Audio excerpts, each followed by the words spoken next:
sûr que chaque enfant a le droit de survivre, d'apprendre, d'être protégé.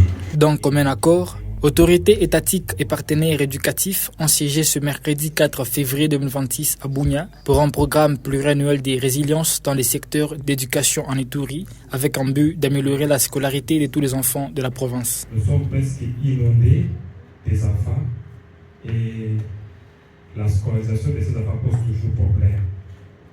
Nous allons faire encore la plaidoyerie si nos partenaires peuvent encore songer à nous. Surtout les enfants déplacés qui sont dans des cas ici, qui sont vraiment un problème. Je pense que les partenaires qui passent par là à tout moment, ils savent qu'il y a un problème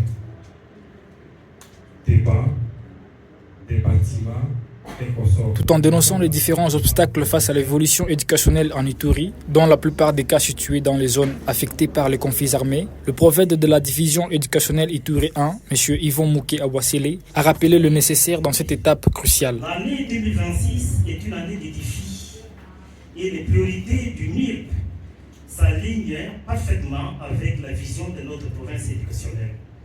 Hormis la sous-division de Djougou 1, qui bénéficie déjà d'autres appuis, les sous-divisions de Iromo 2, Iromo 3 et Nizi font face à une crise persistante. Le surpeuplement des classes, les délabrements très avancés des infrastructures, souvent construites en paille dit, exigent une réponse immédiate.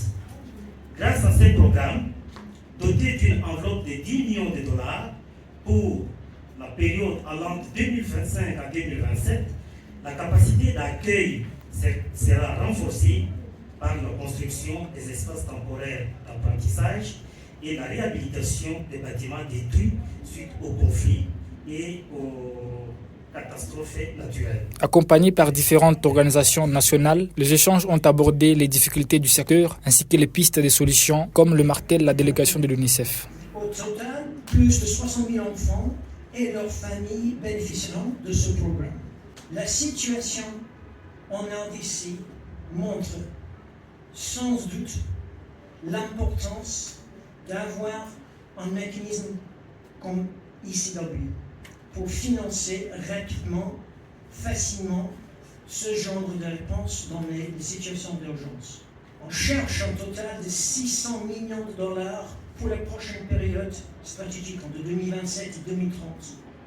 Et donc c'est exactement ce type de situation ici en RDC qui montre la nécessité de donner des financements à ICW pour qu'on puisse répondre dans ce contexte. La scolarité de tout enfant étant au cœur de l'évolution et performance humaine, ces institutions et organisations se disent engagées dans cette étape pour l'avancée ainsi que l'émergence de la jeunesse iturienne. Nous serons dans